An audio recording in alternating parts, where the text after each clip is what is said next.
मित्रों, गायत्री साधना से विषम परिस्थितियाँ हल होती हैं। ये कई उदाहरणों से प्रस्तुत मालूम होता है। मानधाता ओंकेश्वर मंदिर के पीछे गुफा में महात्मा गायत्री जप करते थे।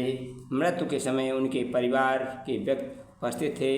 परिवार के एक बालक ने प्रार्थना की, मेरी बुद्धि मंद है, तो मुझे विद्या नहीं आती, कुछ आशीर्वाद दे दीजिए जिससे मेरे दोष दूर हो जाएं। महात्मा जी ने बालक को समीप बुलाकर उसकी जीभ पर कमंडल से थोड़ा जल डाल दिया, आशीर्वाद दिया, पूर्ण विद्वान हो जाएगा। आगे चलकर यह बालक असाधारण प्रतिभाशाली विद्वान हुआ और इंदौर में ओंकार जोशी के नाम सिद्ध हुआ।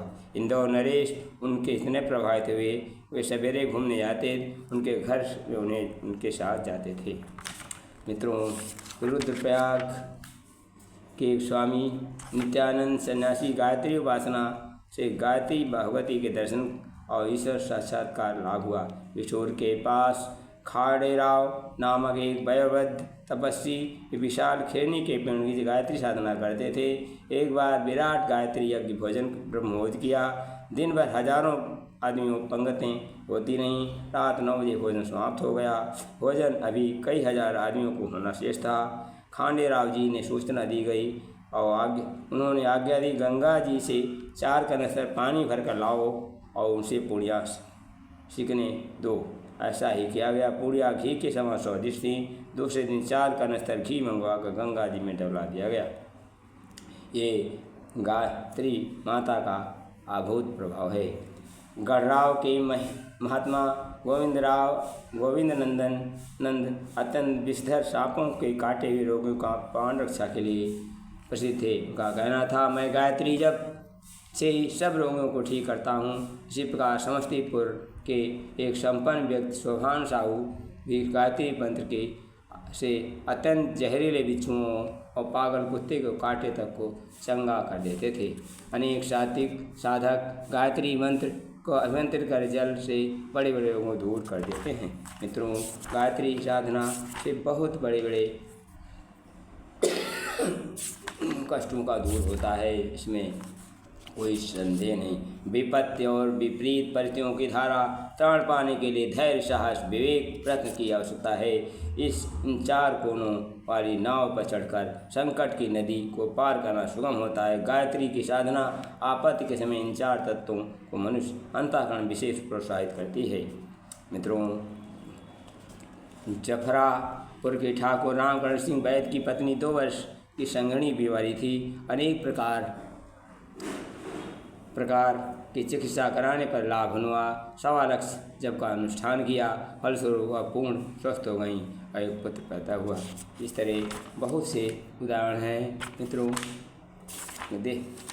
हमें मुरीदपुर की संतोष कुमारी बचपन से बड़ी मंदबुद्धि थी। उनके पिता उनको पढ़ाने के लिए प्रयत्न किया, सफलता न मिली। भाग्य दोष समझकर सब लोग चुप हो गए। विवाह हुआ। विवाह के 4 वर्ष के बाद वो विधवा हो गई। वैधव्य काटने के लिए उन्हें गायत्री आराधना प्रारंभ कर दी। एक रात को स्वप्न में गायत्री के दर्शन हुए। मैंने तेरी बुद्धि तीक्ष्ण कर दी, विद्या पढ़, तेरा जीवन सफल होगा। दूसरे दिन वो पढ़ने का उत्साह आया। बुद्धि तीक्ष्ण हो गई थी। कुछ ही वर्षों मैट्रिक पास कर लिया और स्त्री शिक्षा प्रचार में तत्परता की। रंगपुर बंगाल में श्रीमती सरला चौधरी के कई बच्चे मर चुके थे। एक भी बच्चा जीवित न रहने के लिए बहुत दुखी थी। उन्हें गायत्री साधना बताई गई, जिसको अपनाकर 3 पुत्रों की माता कहलाने का सुख पाया। टिहरी के एक अध्यापिका गुलाब देवी को प्रसव काल में मृत्यु तुल्य कष्ट होता था। एक बार उन्होंने गायत्री की प्रशंसा सुनी, अपनाकर साधना करने लगी। उन्हें 4 प्रसव और हुए जो सुखपूर्वक हो गए। मुल्तान की सुंदरी बाई स्वयं कमज़ोर थीं, उनके बच्चे भी कमज़ोर थे। उन्होंने न कोई बीमार पड़ता था। अपनी दुर्बलता, बच्चों की बीमारी, रोना खींचना कष्टकर होता था। इस विपद से उन्हें गायत्री ने छुड़ाया। मीराबाई, सहजोबाई, रंतीवती, लीलावती, दयाबाई, अहिल्याबाई, सखूबाई, मुक्ताबाई प्रभृति अनेक ईश्वर भक्त वैराग्नी हुई, जिनका जीवन विरक्त परमात्मा रहा। उन्होंने उनमें से कई ने गायत्री की उपासना करके अपने भक्ति व वैराग्य को बढ़ाया। इस तरह वेद माता गायत्री साधना से पुरुषों को की अपेक्षा सभी को लाभ होता है।